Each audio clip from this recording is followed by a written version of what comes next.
Goedemorgen, we zijn er weer met een nieuwe aflevering van MMANTEN TAKI. Het is vandaag dinsdag 14 november en waar denken we aan op deze dag? Het is vandaag de internationale dag waarbij er wordt stilgestaan bij diabetes mellitus.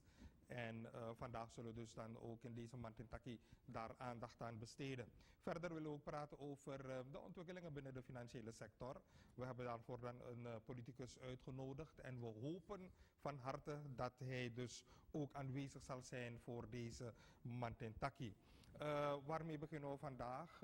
Gisteravond is herdacht het 135-jarig bestaan van de Rust en Vrede Kerk, een van de kerken van de Evangelische Broedergemeente in Suriname. We gaan naar de beelden van gisteravond. Shavera Arnhem die is dan verantwoordelijk geweest voor dit verslag en de beelden die we dus daarbij krijgen. En er is veel gebeden voor de kerk en het gaat erom dat men toch wel meer leden wil gaan werven in de komende periode. En dat de gemeente op de plek waar die is, de regio waar die is, dat die toch wel veel meer wil gaan betekenen. Wel, we hebben dus een aantal gasten gehad, hoogwaardigheidsbekleders ook nog. De minister van Binnenlandse Zaken die heeft deze dienst ook bezocht. Minister Mike Noor Salim, hij is zelf ook EBG'er. En nu zien we dus ook in beeld. Dat is dan zuster Vinkwolk Kuils, die ook is voorgegaan in deze dienst.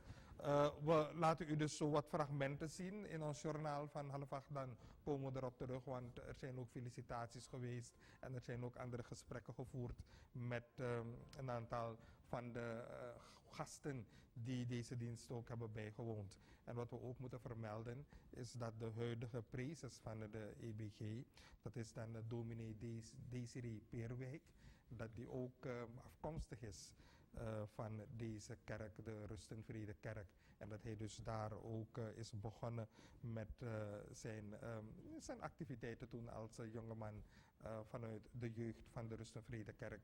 En nu is hij dan ook nog de prezes van de Evangelische Broedergemeente in Suriname. We hebben nog meer dat we vandaag met u zullen behandelen. Samen veilig. Ik begin nu eigenlijk al op te warmen daarvoor, want er komen dan tv-producties daarover. We hebben dan zo graag dat we dan hier over AFRA-akkoord zullen spreken, vandaag in deze MMANTEN TAKI, om ons het fijne daarvan uit te leggen. Dan heb ik mijn eerste gast al voor vandaag en zij heet geen Rinja, maar Reina Kolf. Goedemorgen. Goedemorgen. Of fijne morgen aan u. Ja, we gaan praten over ondernemen bij vrouwen. En er is een internationale dag van vrouwelijk ondernemerschap door de VN ingesteld. En eigenlijk, ja, boemvoeders man op best aan dat die mevrouw Kolf. Nee. Ja. Daarom ben ik heel blij dat ik hier er wat meer over mag vertellen. De Women Entrepreneurship Day is in de VN uitgeroepen omdat eigenlijk wereldwijd het voor vrouwen om verschillende redenen een uitdaging is om hun ondernemerschap tot op hoog niveau te kunnen uitvoeren.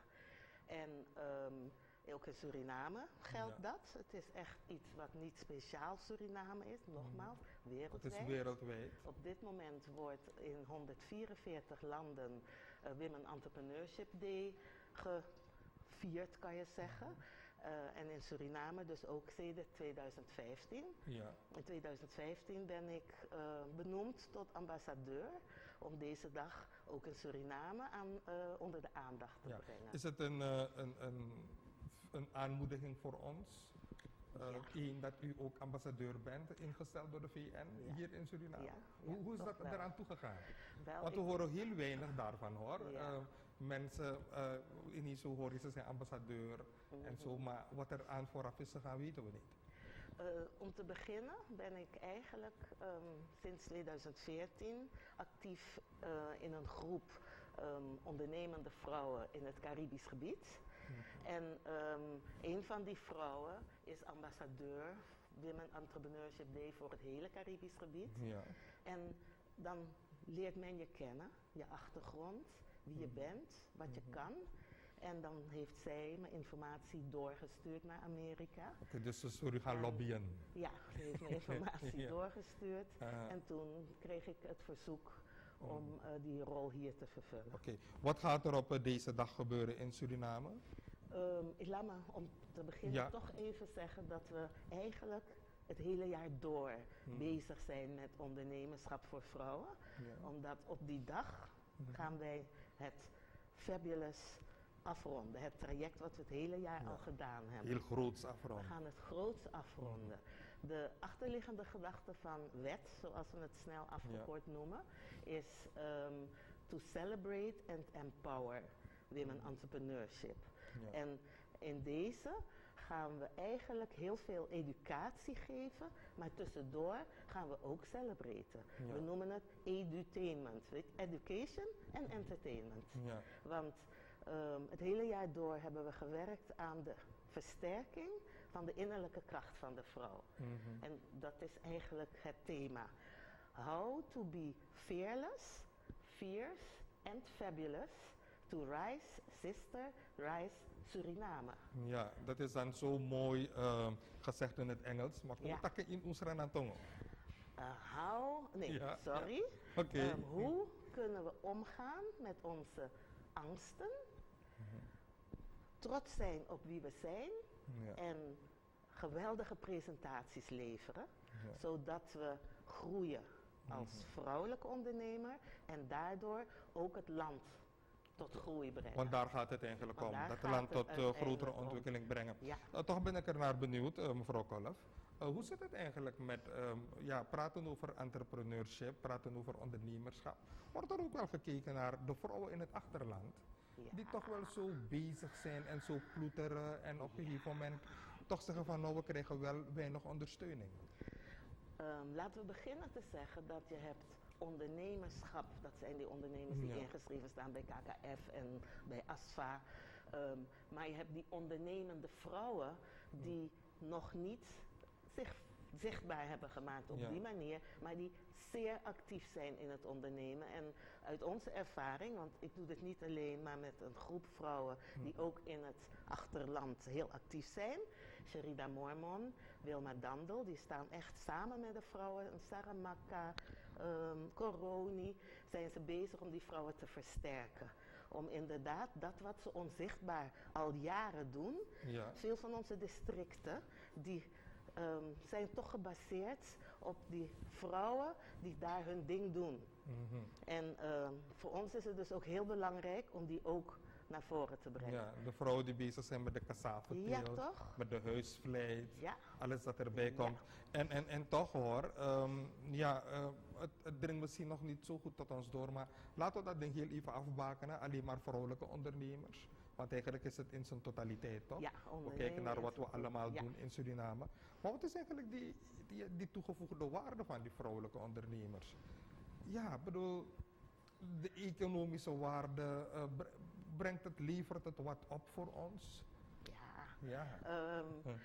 Onderzoek heeft uitgewezen wereldwijd en dus ook in Suriname dat zeker 60% van de ondernemingen, formeel of informeel, worden geleid en ontwikkeld door vrouwen. Ja. Maar als we kijken naar wat het oplevert voor die vrouwen, is dat misschien 5% van de oplevering van die productiesector. En hoe komt dat? Dat heeft verschillende redenen. Financieel-economisch een toegang tot de financiën. Ja. De positie waarin vrouwen hun leven lang eigenlijk in opgevoed zijn. Vrouwen worden vaak gezien als de supporters, de ondersteuners, de opvoeders. En als je uit die rol stapt om te gaan ondernemen, dan neem je die rol van ondersteunen, die blijft aan je kleven. Ja. Als die man gaat ondernemen, dus lijkt dat normaal? Dan is dat normaal. Als die vrouw dat doet, dan wallo. Ja, wallo-hippies komen erbij. Ja. En dus vrouwen versterken is nodig om ze in hun kracht te zetten. Want als ze in hun kracht staan en weten hoe ze daarmee om moeten gaan, dan kunnen ze bereiken waartoe ze in staat zijn. Ja. En dat is waardoor dus het hele land het bereikt. Ja, wat we nog zo vasthouden van het verleden, dat is dus dat werd aangegeven dat de vrouwen, willen zij hoger op de maatschappelijke ladder komen, dat ze of in het onderwijs moeten gaan, of ze moeten in de verpleging gaan. Ja. Maar is dat beeld helemaal veranderd nu, heden ten dagen? Het is niet helemaal veranderd heden ten dagen. Er is een onderzoek geweest van Soufa Bakboord, waarin hij heeft aangegeven, hij is op FHR-instituut heeft een masters gedaan. En hij heeft aangetoond door zijn onderzoek dat vrouwen een beetje rebels, eigenlijk noemt hij het, een beetje zichzelf moeten durven zijn om te voldoen aan wat ze zelf kunnen en daarmee aan de slag te gaan. Daarom hebben we dit jaar ook een award. Voor het eerst gaan we het Fearless, Fierce, Fabulous Award uitreiken aan die vrouwen die met hun angsten hebben leren dealen en die hun kracht en hun uitdagingen kennen en er toch voor gaan. Ja. Dus aanstaande vrijdag reiken we de awards uit. Vrijdag aanstaande, welke plek is daarvoor uitgekozen? Torarica is onze Is de drempel niet te hoog? Nee, want want de brengen ze zelf. Die willen ook gaan komen inderdaad. Dan. Dus die nodigen we uit. Ik noemde de naam al. Sherida en Wilma, Sherida Mormon en Wilma Dandel. Zij hebben een hele achterban. En dus doen we er alles aan om de vrouwen daar te krijgen. En we werken ook via Women in Business, mevrouw Vroom Stekkel. Die betrekken we er ook bij. Ja, goed. Ik heel even vrolijke noot. Ja, toen u zei van Sherida Mormon, die heeft de hele achterban. Ja, Sherida, dat heb ik niet gezegd hoor. Maar goed, ik bedank u. We kijken er naar uit. Vrijdag aanstaande. En dan zullen we dan ook een verslag ervan maken, lijkt me zo. Hoe de lokale ondernemende vrouwen zich profileren in ons land. Ik bedank u. Niet Rinja, maar het is Reina Kolf. Hadden we vandaag dan in deze MMANTEN TAKI. Later in de uitzending praten we dan ook over Werelddiabetesdag. En er zijn beleidsmakers die zich zorgen maken over wat er eigenlijk gebeurt op de verschillende scholen in ons land. Want onze kinderen worden toch zo volgepompt met heel wat zoetigheid en heel wat vettigheid. En de kantines die zijn zo vol van het een en ander. En dat moeten we dus gaan veranderen in ons land. En zo meteen gaan we dus ook daar aandacht aan besteden. Wat we dus nu zien in beeld, dan is dit een schoolmoment op een van onze lagere scholen. En dan zien we wat er dan allemaal wordt genuttigd. Dat is het bami. Of dan is het wel een nasi en zo. Vettigheid, zoetigheid. En dat helpt niet mee als het gaat om het bestrijden van diabetes mellitus. Mijn volgende gast is Kitty. Goedemorgen Kitty. Ja, Kitty Pelswijk, psychiater. Klopt. En u was onlangs nog zo in het nieuws. En daarover gaan we het ook hebben vandaag. Maar wat zegt deze dag u, Werelddiabetesdag? Nogal veel, omdat ik heb een professionele deformatie. Dat ik alle aandoeningen een beetje probeer te relateren natuurlijk aan mijn vak. Ja. En dat is dus psychiatrie. En het is ook internationaal zo dat de mensen met een psychiatrische aandoening vaak nog ook lijden aan diabetes, de suikerziekte, en ook nog hypertensie kunnen hebben. Is dat bewezen? Dat is bewezen, ja. Ja, en hoeveel van de diabetespatiënten krijgt u over de vloer? Dat weet ik niet. Ja. Ik weet niet hoeveel er in totaal zijn, maar u krijgt ze wel. We praten dan over comorbiditeit.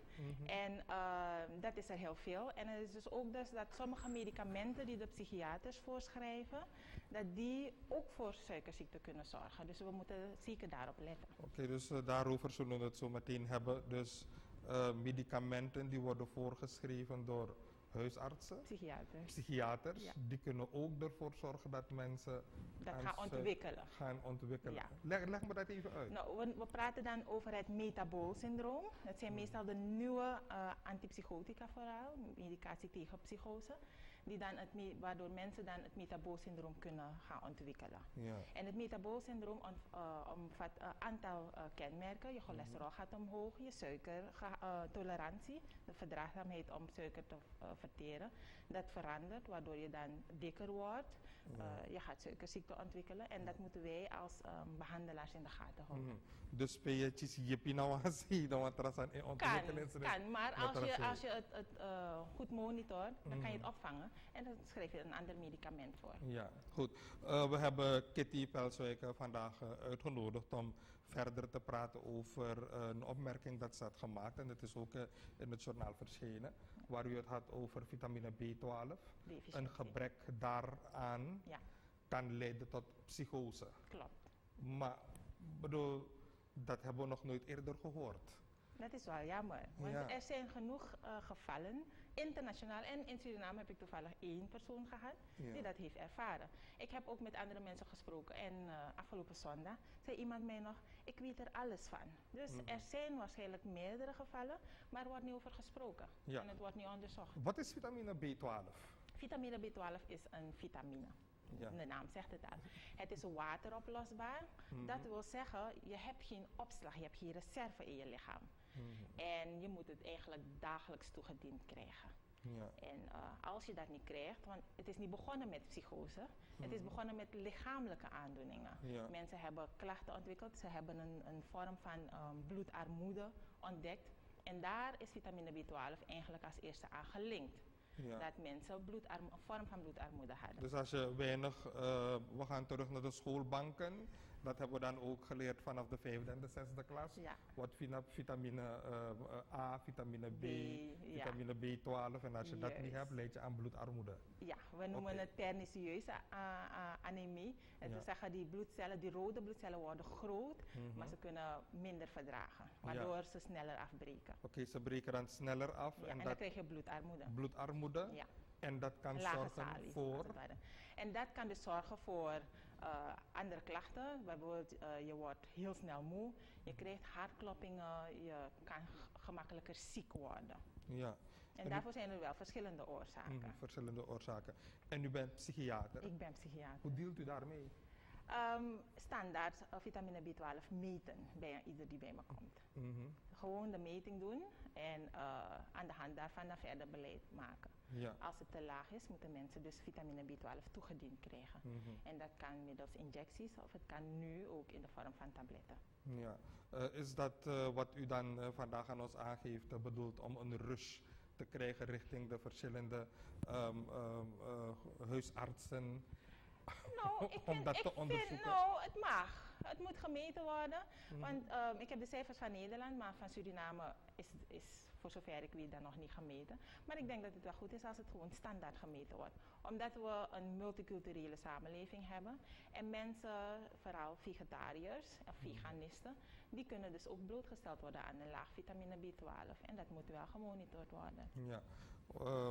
Dus het moet niet, anders zei je nyang, maar dan zei je dringi. Nee, eigenlijk bij vitamine B12. Nee, het is wel wat je eet. Nou, laten we even kijken naar de oorzaken. Er zijn verschillende oorzaken. Het kan een aangeboren aandoening zijn, maar dat is meestal bij blonde mensen met blauwe ogen. Dat hebben we niet zoveel in Suriname. Niet zoveel in Suriname. Nee. Blonde mensen met blauwe ogen, altijd hadden we geleerd van, nou, die zijn zo superieur. Ja. Nou, maar dat was dan zeker iets van 50, 60 jaar terug. Ja. Ja. Nee, die hebben dan een factor die nodig is om je vitamine B12 in het lichaam te krijgen. Daar ontbreekt het. Ja. Toch? Bij hun is het standaard dat ze pernicieuze anemie hebben. En dan heb je dus andere mensen die of een enorme darmontsteking hebben, langdurig natuurlijk. Dus ze zijn geboren met een darmontsteking. Ja. Of een specifieke vissenlarve of een worm, die Philobothrium latum, die steelt de vitamine B12 uit de darmen, waardoor het niet genoeg is, niet beschikbaar is voor het lichaam. Als je een obstructie hebt, kan je het niet opnemen. Ja. Dus constant je laten checken door de dokter, de huisarts. Ja. Dat noemt men dan die reguliere check-up welke jaar? Ja, dat mag in de reguliere check-up. Ja. Want ik denk dat die rush niet door mee gaat ontstaan. Ik heb al collega's gesproken en mensen vragen ook om vitamine B12 te laten meten. En we merken dat er een verlaagd, dat mensen verlaagd gehalte hebben in het bloed. We hebben vandaag dan de psychiater bij ons, Kitty Pelswijk. En eigenlijk is de focus meer gelegd op dat van tekort van aan vitamine B12 in het lichaam. Dat voor een psychose kan zorgen. Wat is psychose? Een psychose is een mengbeeld van verschillende klachten of symptomen, zoals we dat noemen. Je kan hebben dat mensen gaan hallucineren. En hallucinatie moet je vergelijken met dat je iets ziet, je voelt het, je hoort het, je proeft het of je ruikt het. Wat andere mensen dus niet hebben. Jij bent de enige persoon die dat heeft. Dus je gaat een stem horen die iets tegen je zegt, terwijl je eigenlijk helemaal alleen in de kamer bent. Dat is bijvoorbeeld de hallucinatie. Dat is één van de kenmerken. Je kan ook wanen hebben. En wanen zijn foutieve gedachten waarvan niemand je kan overtuigen dat het niet waar is. Je kan bijvoorbeeld denken, je hebt een speciale gave. Of je bent de president, bij wijze van spreken. Terwijl dat niet volgens de normale weg is gegaan. Je bent niet gekozen. Maar je zit in je huis en je vindt, ik ben de president. Dat noemen we dus een waan. Je kan ook hebben dat mensen verwaard zijn, dat ze onsamenhangend gaan praten. Je begrijpt totaal niet waarover ze het hebben. Dat zijn de positieve symptomen, zoals we ze noemen, want die springen direct in het oog. Oké, maar die negatieve symptomen? Die negatieve symptomen zijn dingen die juist afwezig zijn. Mensen kunnen slaapproblemen hebben. Ze kunnen zich niet goed concentreren. Ze voelen zich niet happy. Ze zijn een beetje depressief. Dat zijn dan de negatieve symptomen. En daar moet je dus als behandelaar specifiek naar vragen. Ja, en u bent behandelaar? Ik ben behandelaar. Ja, oké. We hebben dus ook nog een aantal reacties gehad op uw stelling toen, van nou, vitamine B12 kan leiden tot psychose. Maar men gaf me aan van, meneer Lindveld, praat met mevrouw Kitty Pelswijk hierover. Want er zijn ook nog meerdere redenen hoe men tot een psychose kan geraken. Klopt. En marijuana-psychose had men mij ook uitgelegd. Klopt. Dus er zijn verschillende oorzaken voor een psychose. Vitamine B12 is één van ze. Andere oorzaken van een psychose kunnen natuurlijk zijn drugs en alcohol. Je kan een aangeboren gevoeligheid hebben daarvoor. Dus we zeggen mensen in de familie hebben het. En omgevingsfactoren kunnen er ook voor zorgen. Een moeder die heel erg ziek was tijdens de zwangerschap. Of je hebt veel trauma doorgemaakt in je jeugd. Dat zijn allemaal bijdragende factoren. Alles bij elkaar opgeteld kan ervoor zorgen dat iemand een psychose krijgt. Ja. Wat wilt u vandaag nog met ons delen als het gaat om hoe zeg het voorzichtiger omgaan met onszelf, met ons leven? Let op jezelf en let op je voeding. Let op elkaar natuurlijk, want die sociale controle is nodig.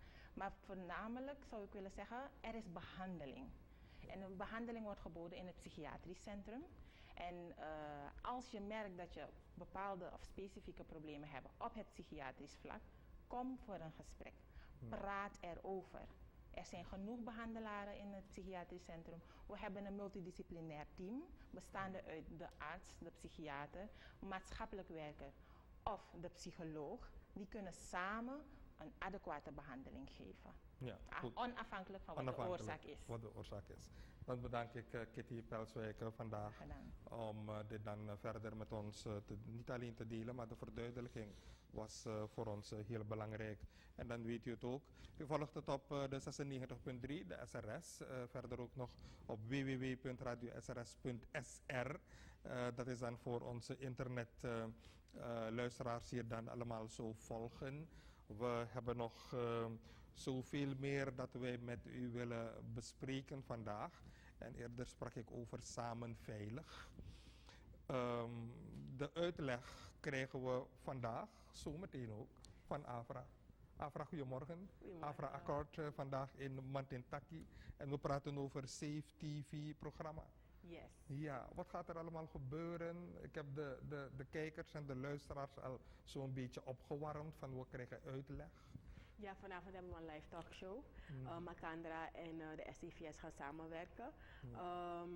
We hebben dus een veiligheidscampagne. Het is 16 september hebben we hem gelaunched. En de bedoeling is om de burgers te betrekken bij het veiliger maken van hun leefomgeving. Werkomgeving. Kijk, je kan het alleen kan je misschien wel jezelf beschermen. Maar als je het samen doet, de hele buurt het samen doet, dan heb je een veiligere buurt. Ja, een veiligere buurt. Yes. Hoe zijn jullie dan te werk gegaan? Is het dat jullie een aantal camera's hebben genomen en de straten zijn opgegaan? Ja. Mensen hebben geïnterviewd? Ik bedoel, Ja, ik moet zeggen dat de samenleving heel erg spontaan heeft gereageerd. We hebben heel veel tips gekregen. We hadden natuurlijk onze eigen tips samengesteld. ja. Samen met KPS hebben we van KPS een aantal tips gekregen. Maar toen we eenmaal op straat waren, hadden de burgers zoveel tips, hun eigen tips, dat we uiteindelijk bijna alleen maar tips hebben gebruikt die de burgers zelf hadden. En uit hun eigen ervaring, het is de beste leermeester, van, we hadden een dame bijvoorbeeld op de markt, ze zei van, er is me overkomen, dus ik zeg aan iedereen, vanaf die dag zegt ze aan iedereen, als je over straat loopt, loop in de tegenovergestelde richting van het verkeer. Ja. Weet je, en het was een tip waar wij nog niet eens aan hadden gedacht. Ja. Ze zegt, ja, Het leek eigenlijk zo logisch. Het hoor, leek zo want dat hebben we logisch, zo ja. geleerd ook. Maar Ja, we vergeten we het. vergeten het en daar gaat het nou om. We vergeten het. We weten het allemaal, maar we vergeten het. En nou net die ene keer dat ze niet de tegenovergestelde lichting riep, is het verkeerd gegaan. Ja. Heeft samen veilig eigenlijk meer te maken met hoe wij ons gedragen in het verkeer of komt er veel meer aan de orde? In dit geval hebben we het over criminaliteitsveiligheid. Verkeersveiligheid, dat is een andere campagne. Ja. Maar wij geloven echt dat als we het in de buurten samen doen, dat het een stuk veiliger wordt. En we hebben echt voorbeelden van buurten die het samen hebben gedaan, waar er bijna niet meer wordt ingebroken. Bijna niet meer, er wordt niet meer ingebroken in die buurt. Oké, dan krijgen we dan de talkshow vanavond live. Om hoe laat is dat? Het is na het journaal, gaan we live. Een hele interessante setting. Ja, heel interessante setting. We hebben ook gezien hier op het terrein van de STVS zal het een en ander gebeuren. Mijn complimenten. Dank u wel. Maar toch, welke onderwerpen zullen we dus vandaag toch behandelen? Om heel even een beetje erover te praten, zodat men toch gelijk na het journaal niet iets anders gaat doen, maar dat men toch blijft. Ja, we zijn 1 oktober zijn we begonnen met onze social media campagne. MMANTEN is een social media channel. We hebben ook reclamespotjes, infofilmpjes op de televisie gedraaid. Maar nu gaan we dus eigenlijk wat er allemaal is gebracht de afgelopen periode, gaan we live bespreken. Dus je krijgt vertegenwoordigers van buurtverenigingen, je krijgt burgers die werken in de veiligheidssector, je krijgt gewone buren die alert zijn. Dus die heel heel alert zijn. De man van de straat, die krijgt eigenlijk de vloer in het programma. Ja, we hebben bijvoorbeeld een buurvrouw, die pakt elke dief in de buurt. Als ze thuis is, wordt er dus niet ingebroken daar. En zij gaat vertellen hoe ze het doet. En we hebben ook de politie die aanwezig gaat zijn en de brandweer. Want kijk, als we werken aan onze veiligheid, denk ik meestal aan diefijzer. Maar dat moet je ook veilig plaatsen. En hoe plaats je het veilig? Dus die discussie gaan we vanavond hebben. Ja, oké. Dat hebben we dan gehoord van Afra. Heel veel succes vandaag. Wie gaat presenteren? Ik presenteer onder andere samen met Demis John. Oké, dat is heel fijn. Heel veel succes. De voorbereidingen lopen goed. Ja, we zijn heel erg enthousiast en we merken dat mensen zichzelf vragen van hoe kunnen we vandaag ook participeren, ik wil graag meedoen. Ik verwacht dat we de samenleving nog beter gaan informeren hoe ze het samen veilig kunnen maken, hun buurt samen veilig kunnen maken. En het mooie ervan is dat we het zelf gaan vertellen. We gaan het samen doen. Kijk, de politie kan niet overal zijn. Als burger, als buur, lever jij eigenlijk de eerste assistentie. Als jij alert bent, kan je eigenlijk voorkomen. De sociale controle moet terug. Ja, en daar gaat deze campagne om, preventie. Preventie, mooi. Dat hebben we dat dan gehoord gelijk na het journaal vandaag. Krijgen we dan Safe TV-programma. En het gaat om Samen Veilig. En een van de presentatoren, daar hebben we mee gesproken vandaag, dat is een Afra Eckhart. We gaan naar een clip, welke we dus voor vandaag hebben uitgekozen. En we hebben nog veel meer op deze dag. Het is de internationale dag waarbij er wordt stilgestaan bij diabetes mellitus. En ook vandaag hebben we dus het een en ander daarover te zeggen. En we zijn nog steeds bezig met de MMANTEN TAKI van dinsdag 14 november. En ik zei het al, we gaan praten over de financiële sector in ons land. Want er is zoveel beweging.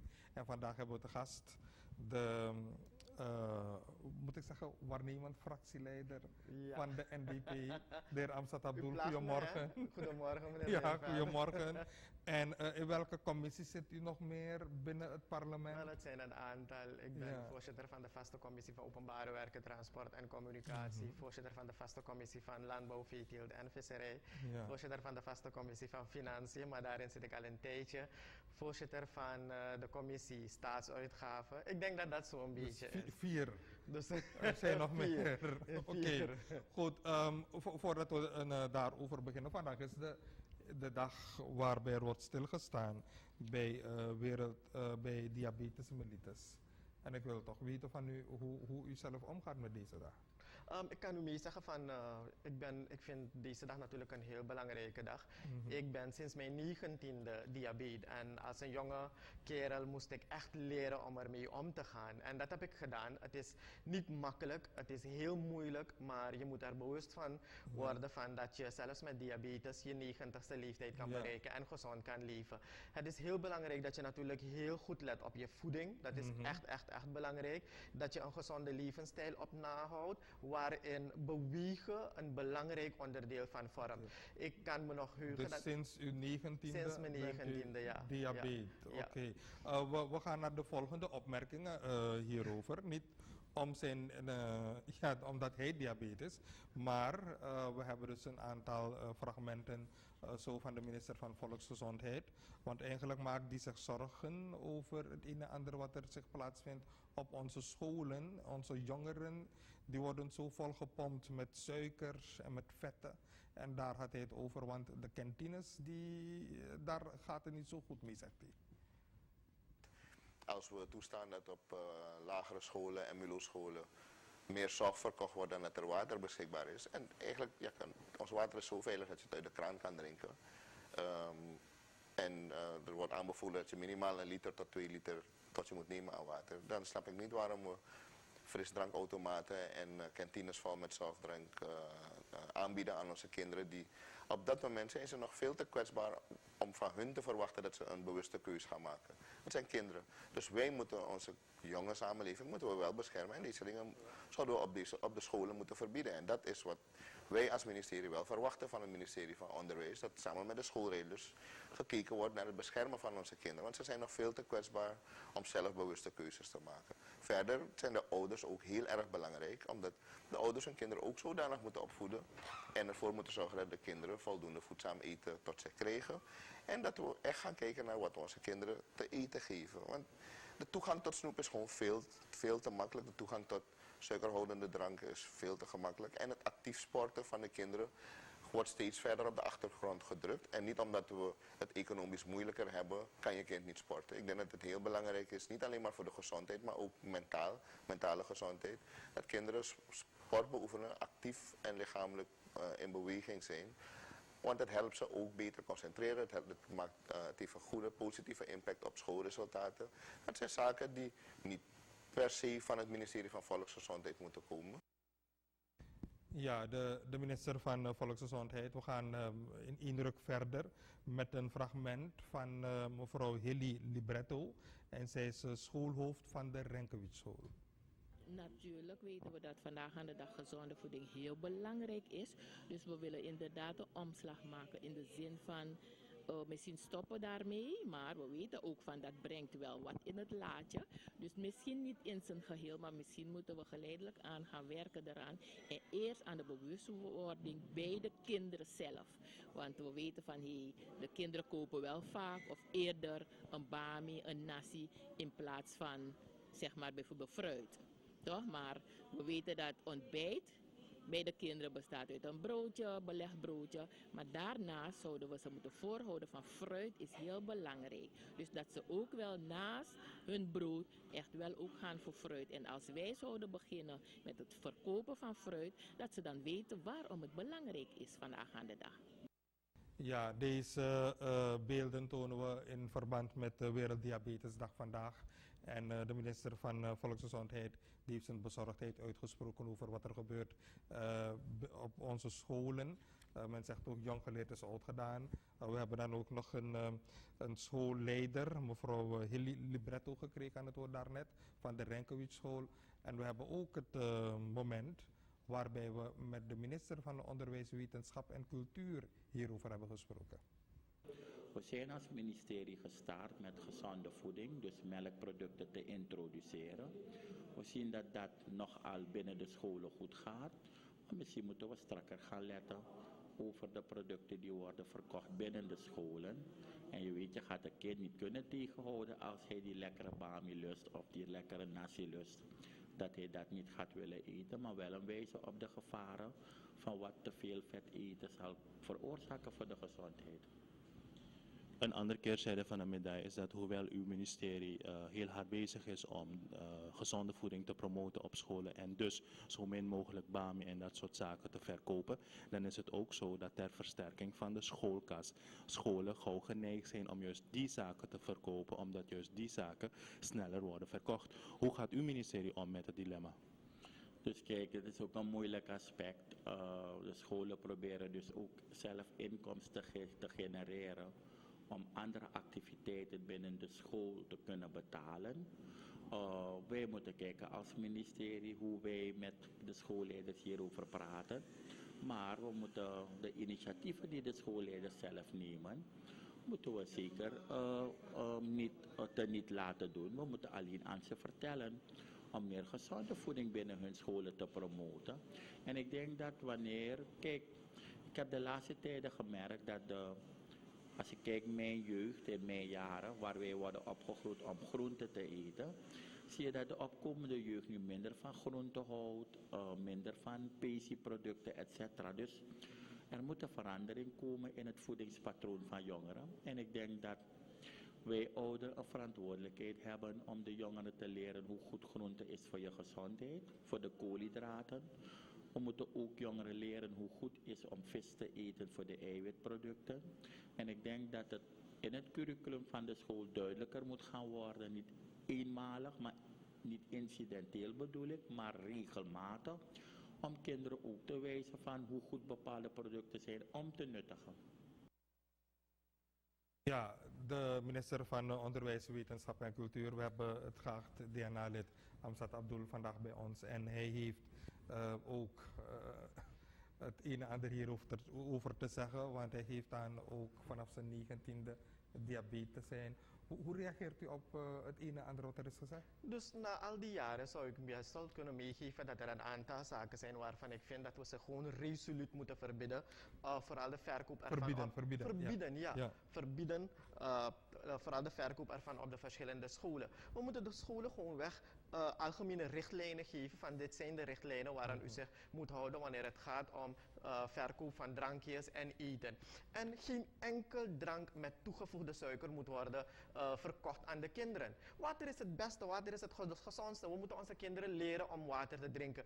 We zijn zo gewend wanneer we bijvoorbeeld in een supermarkt of ergens stappen gewoon naar de koelkast te gaan en we pakken gewoon een suikerdrank. Een cola, een sherry, noem maar op, een sap met toegevoegde suiker. En dat is heel ongezond. We leren onze kinderen niet om water te drinken. Dat is 1. 2, gezonde voeding. We hebben dat. We hoeven daarover niet eens te discussiëren. U zag constant kinderen bami en nasi en al dat soort van gerechten eten. Maar waarom kunnen we geen pichel aanbieden?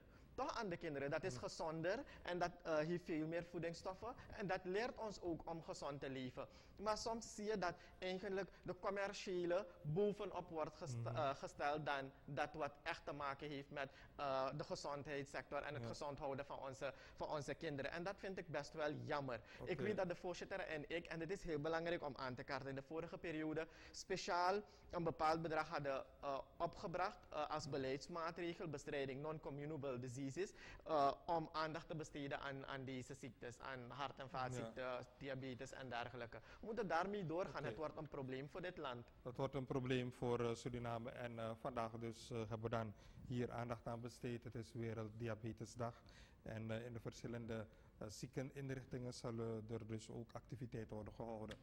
We praten over de financiële sector van ons land en het lijkt op een woenjoe. Maar het een en ander gebeurt wederom. Het heeft te maken met de Surinaamse bank, de DSB. Men moet helpen. Er is een stichting in het leven geroepen. De governor van de centrale bank is bezig. Ik bedoel, volgt u de zaak? Ja, dus ik kan u meegeven dat uit de hoofden van de wet toezicht op bank- en kredietwezen de centrale bank bepaalde bevoegdheden heeft en bepaalde taken heeft richting de algemene banken. En uit hoofde daarvan monitort de centrale bank al de algemene banken. En wanneer de centrale bank dan bepaalde maatregelen treft, dan is het sowieso in het kader van het gezond houden, gezond maken van de situatie in het algemeen bij de algemene banken, maar ook in specifieke gevallen wanneer bepaalde banken bijvoorbeeld in bepaalde jaren een verlies hebben geleden. Ja. Dus ik ben wel, hoe moet ik het zeggen, niet ongerust. Ik volg de werkzaamheden van de centrale bank en de berichtgeving van de centrale bank nou. En ik kan u best wel zeggen dat men alles in staat, alles doet wat men moet doen om te bewerkstelligen. Dat, maar wanneer de normale burger dit ook hier naar kijkt, ook leest, en die zou toch wel kunnen denken van nou, dit geeft toch wel een sfeer aan van waarin het land zich verkeert. Het gaat niet goed financieel. Nee, kijk, de situatie van de bank natuurlijk is een andere situatie. Het gaat niet om al de banken. U heeft zelf gezien dat andere banken hun jaarverslagen hebben gepubliceerd en bijna al de andere banken hun winsten hebben gemaakt en dat ook gedeeld hebben. De situatie van de DSB-bank is gewoon een aparte situatie en daaraan wordt nu aandacht besteed door de centrale bank. Ja, dus dat is hem gewoon formeel. Dat is gewoon formeel zou ik zeggen. Toch merken we dat er is gekozen voor een stichtingsvorm.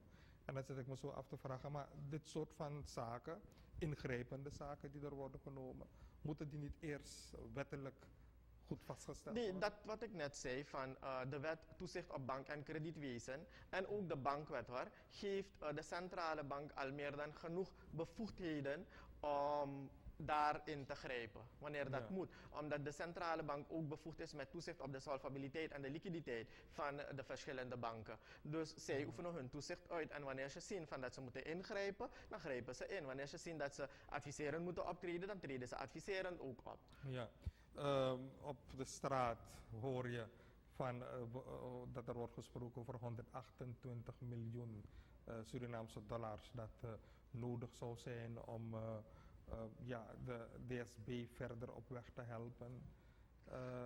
U volgt het.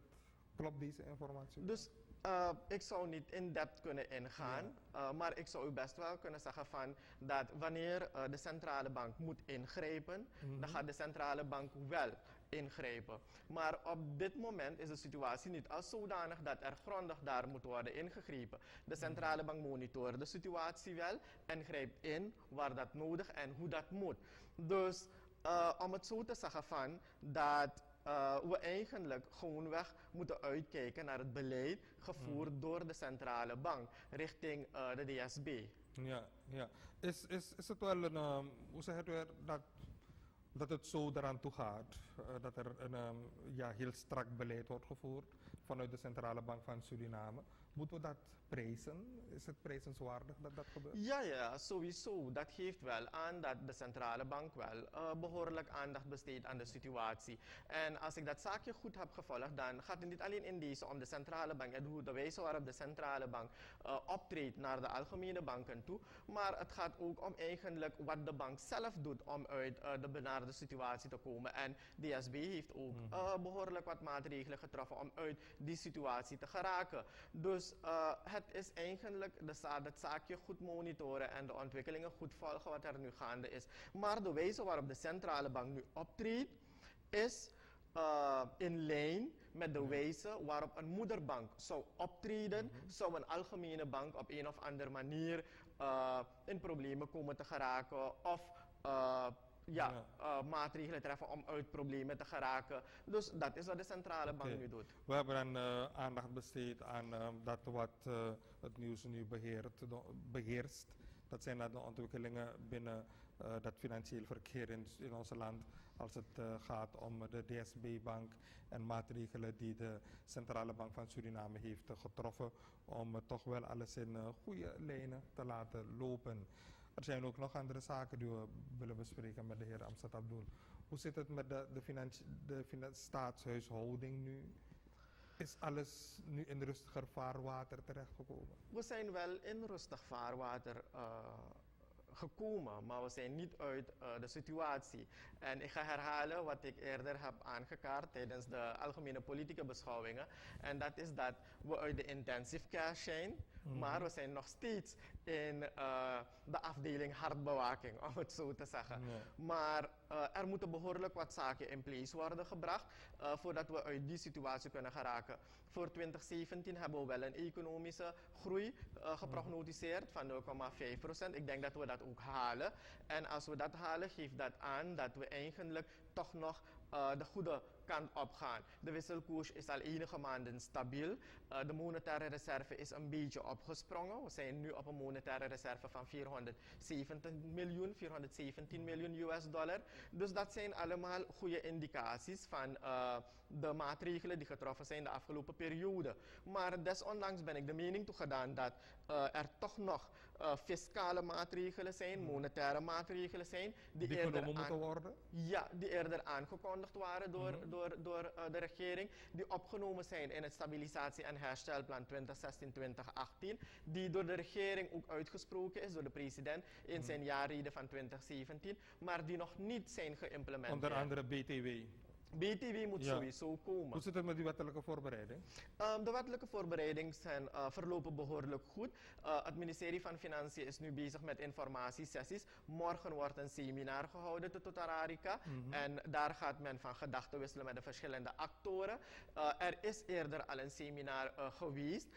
Men is heel, hoe moet ik het zeggen, intensief bezig met de voorbereiding voor de wet. En als men zover is, gaat de BTW dat natuurlijk naar de Nationale Assemblée worden gestuurd. En de Nationale Assemblée zal zich daar omtrent buigen. Maar belangrijk is het voortraject, hè, van voorlichting, communicatie en alles op een rijtje krijgen. De voorbereiding ervan, de voorbereiding voor de invoering, hoe moet ik het zeggen, de communicatie tijdens de invoering. Dat is heel belangrijk naar het volk toe en met het volk. Er is ook nog een andere maatregel aangekondigd ook nog. Dat was dan de herinvoering van de rij- en wegenbelasting.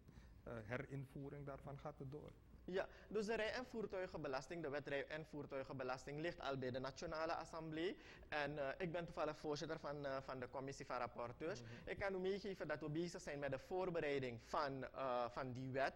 We hadden wat informatie nodig en die informatie hebben we gehad van de regering. Maar zoals u weet, het gaat om een belastingmaatregel, toch? En bij de belastingmaatregelen hebben we als uitgangspunt gehad dat de breedste schouders de zwaarste lasten moeten dragen. Dus we kijken toch nog als Nationale Assemblée naar de bedragen, naar het feit van hoeveel het binnen zal brengen, naar het feit van hoe het verspreid zal worden, hoe zwaar het wordt naar de gezinnen toe, hoe de gezinnen daarmee zullen omgaan. En daarvoor moeten we nog verschillende actoren horen. En nadat we die actoren hebben gehoord, denk ik dat we verder kunnen gaan met de behandeling van die wet. We praten dan over een aantal maatregelen om niet de staatskas te spekken.